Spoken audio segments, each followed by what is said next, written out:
देहरादून बहुत सुंदर शहर है। ये एक वैली में है। इस वैली को डून वैली कहते हैं। बड़े बड़े माउंटेन्स इसे घेरे हुए हैं। ये हिमालयाज हैं। ये देहरादून को और भी प्रिटी बनाते हैं। ये शहर हरा भरा है। यहाँ बहुत ट्रीज हैं। देहरादून उत्तराखंड का कैपिटल है। ये एक इम्पोर्टेंट सिटी है। यहाँ बहुत लोग रहते हैं, लेकिन ये ज्यादा क्राउडेड नहीं है। यहाँ की हवा साफ है, सड़कें चौड़ी हैं। लोग देहरादून घूमने आना पसंद करते हैं। वो यहाँ की खूबसूरती देखने आते हैं। देहरादून नाम का एक मीनिंग है। देहरा का मतलब है कैंप, धून का मतलब है वैली, तो देहरादून का मतलब हुआ वैली में बना कैंप। ये नाम हमें इसके पास्ट के बारे में बताता है। बहुत पहले लोग यहाँ कैंप्स बनाते थे। अब ये एक बड़ा सिटी है। देहरादून कई चीजों के लिए फेमस है। यहाँ अच्छे स्कूल्स हैं, यहाँ रिसर्च सेंटर्स हैं, यहाँ का वेदर अच्छा है, यहाँ लोग टी ग्रो करते हैं। ये शहर अपनी लीचीज के लिए भी जाना जाता है। ये मीठे फल बहुत टेस्टी होते हैं। देहरादून ओल्ड और न्यू का मिक्स है। ये ग्रो करते हुए भी अपना चार्म बनाए रखता है। देहरादून का हिस्ट्री बहुत पुराना है। ये हजारों साल पुराना है। पुरानी बुक्स में इस जगह के बारे में लिखा है।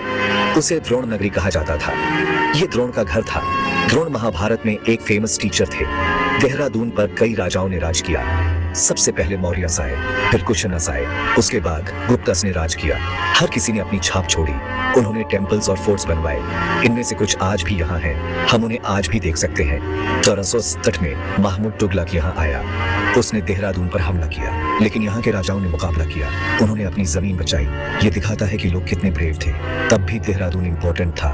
ब्रिटिशर्स 1815 में देहरादून आए। उन्हें ये जगह बहुत पसंद आई। यहाँ का वेदर अच्छा था। उन्हें अपने घर की याद आती थी, इसलिए उन्होंने यहाँ बहुत कुछ बनवाया। उन्होंने स्कूल्स और ऑफिसेज बनाए। उन्होंने टी गार्डन्स लगवाए। ब्रिटिशर्स ने देहरादून को बहुत बदला, लेकिन सिटी ने अपना कैरेक्टर भी बनाए रखा। मालसी डियर पार्क एक स्पेशल जगह है। ये देहरादून में है। ये पार्क छोटा है लेकिन ब्यूटीफुल है। यहाँ बहुत डियर रहते हैं। वो फ्रीली घूमते हैं। लोग उन्हें देखने आते हैं। बच्चों को ये पार्क बहुत पसंद है। ये फन और एजुकेशनल है। इस पार्क में सिर्फ डियर ही नहीं है, यहाँ और भी एनिमल्स हैं। आप रैबिट्स और बर्ड्स देख सकते हैं।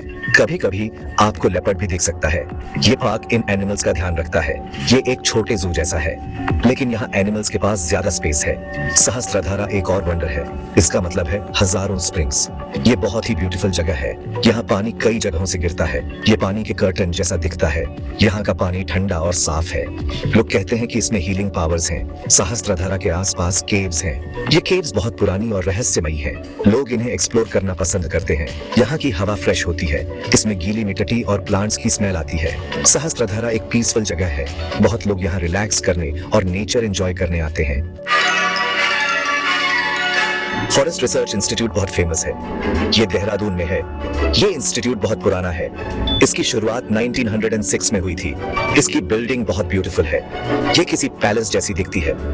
बहुत लोग सिर्फ इस बिल्डिंग को देखने के लिए आते हैं। ये इंस्टीट्यूट बहुत इंपॉर्टेंट काम करता है। ये फॉरेस्ट्स के बारे में स्टडी करता है। यहाँ के साइंटिस्ट्स ट्रीज के बारे में सीखते हैं। वो फॉरेस्ट्स को प्रोटेक्ट करने के तरीके खोजते हैं। ये हमारे एनवायरनमेंट के लिए अच्छा है। ये इंस्टीट्यूट फॉरेस्ट ऑफिसर्स को ट्रेन करता है। ये ऑफिसर्स इंडिया के फॉरेस्ट्स का ध्यान रखते हैं। इस इंस्टीट्यूट के अंदर म्यूजियम्स हैं। ये म्यूजियम्स बहुत इंटरेस्टिंग हैं। ये अलग अलग तरह की वुड दिखाते हैं। आप उन इंसेक्ट्स के बारे में जान सकते हैं जो फॉरेस्ट में रहते हैं। यहाँ स्टफ्ड एनिमल्स भी हैं। ये लोगों को फॉरेस्ट लाइफ समझने में हेल्प करते हैं। इस इंस्टीट्यूट का कैंपस बहुत बड़ा है। ये खुद एक फॉरेस्ट जैसा है। यहाँ बहुत ट्रीज हैं। यहाँ स्टूडेंट्स पूरे इंडिया से आते हैं। वो यहाँ स्टडी करते हैं। इस इंस्टीट्यूट को अपने काम पर गर्व है। इसने कई सालों तक इंडिया के फॉरेस्ट्स की हेल्प की है। Section 5 cultural tapestry traditions and festivals of Dehradun. Dehradun का कल्चर बहुत रिच है। यहाँ लोग बहुत से फेस्टिवल सेलिब्रेट करते हैं। बेसन पंचमी उनमें से एक है। ये फेस्टिवल स्प्रिंग का वेलकम करता है। लोग येलो क्लोथ्स पहनते हैं। वो काइट्स उड़ाते हैं। आसमान रंग बिरंगी काइट्स से भर जाता है। एक और बड़ा फेस्टिवल है बिसु। ये एक लोकल फेस्टिवल है। ये अप्रैल में होता है। लोग गाते हैं और डांस करते हैं। वो अच्छी फसल के लिए प्रे करते हैं। बिसु देहरादून की पुरानी ट्रेडिशंस को दिखाता है। ये कम्युनिटी को एक साथ लाता है। देहरादून में म्यूजिक बहुत इंपॉर्टेंट है। लोगों को फोल्क सॉन्ग्स बहुत पसंद हैं। ये सॉन्ग्स कहानियां सुनाते हैं। ये माउंटेन्स और रिवर्स के बारे में बताते हैं। कुछ सॉन्ग्स लव के बारे में होते हैं। कुछ ब्रेव हीरोज के बारे में होते हैं। ये सॉन्ग्स पुरानी कहानियों को जिंदा रखते हैं। देहरादून में मॉडर्न कल्चर भी है। यहाँ आर्ट गैलरीज हैं। लोग प्लेस करते हैं। यहाँ म्यूजिक कॉन्सर्ट्स होते हैं। यंगस्टर्स को ये सब बहुत पसंद है। वो ओल्ड और न्यू आइडियाज को मिक्स करते हैं। ये देहरादून के कल्चर को फ्रेश और अलाइव रखता है। Section 6, a glimpse into local life. The charming Paltan Bazaar. पाल्टन बाजार देहरादून का हार्ट है। ये एक बिजी मार्केट है। ये बाजार हमेशा लोगों से भरा रहता है। शॉपकीपर्स कस्टमर्स को बुलाते हैं।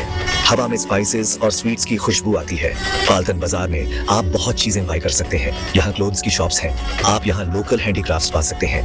फूड पाल्टन बाजार का एक बड़ा पार्ट है। यहाँ बहुत फूड स्टॉल्स हैं। आप यहाँ लोकल डिशेस टेस्ट कर सकते हैं। पाल्टन बाजार सिर्फ शॉपिंग के लिए नहीं है, ये दोस्तों से मिलने की जगह है। लोग यहाँ चैट करने आते हैं। शाम के समय ये बाजार बहुत लाइवली हो जाता है। लाइट्स चमकती हैं, म्यूजिक बजता है। ये देहरादून की असली रौनक फील करने के लिए परफेक्ट जगह है। Section 7, culinary delights, savoring the flavors of Dehradun. Dehradun का फूड बहुत स्पेशल है। इसमें कई फ्लेवर्स का मिक्स होता है। इस सिटी के अपने डिशेस हैं। एक फेमस डिश है कफूली। इन पत्तियों को स्पाइसेस के साथ पकाया जाता है। दूसरा लोकल फेवरेट है चेंगसू। ये काली दाल से बनता है। ये थिक और टेस्टी बनता है। देहरादून अपने स्वीट्स के लिए भी जाना जाता है। बैल मिठाई बहुत फेमस है। इस स्वीट पर शुगर बॉल्स लगे होते हैं। ये देखने में प्रिटी और खाने में बहुत टेस्टी होती है। इस सिटी में बहुत फूड स्टॉल्स हैं। मोमोज यहाँ बहुत पॉपुलर हैं। दूसरा फेवरेट है गोलगप्पा। ये देहरादून के फूड कल्चर का हिस्सा है। Section 8, Climate and Seasons, the pleasant weather of Doon Valley. Dehradun का वेदर बहुत अच्छा है। यहाँ का क्लाइमेट मॉडरेट है। यहाँ कभी ज्यादा गर्मी नहीं पड़ती और न ही ज्यादा ठंड। ये अच्छा वेदर माउंटेन्स की वजह से है।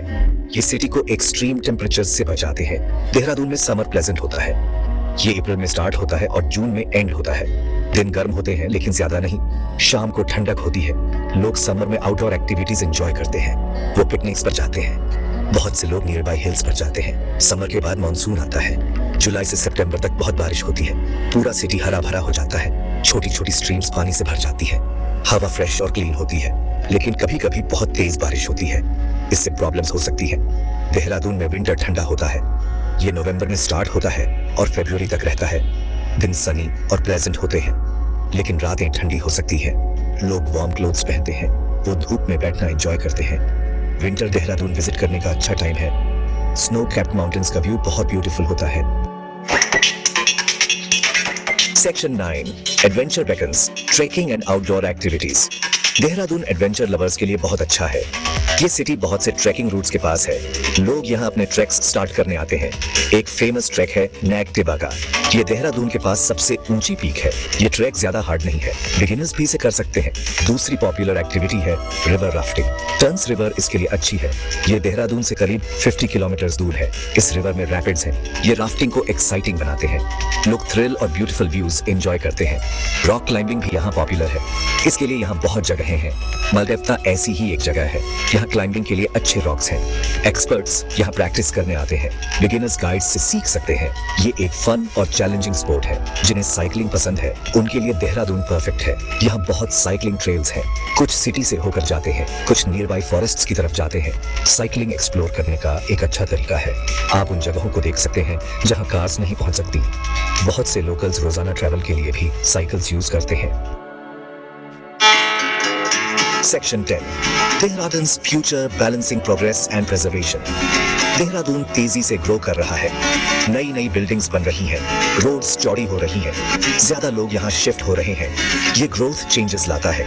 कुछ चेंजेस अच्छे होते हैं, ये लाइफ को इजी बनाते हैं, लेकिन कुछ चेंजेस सिटी के चार्म को नुकसान पहुंचा सकते हैं।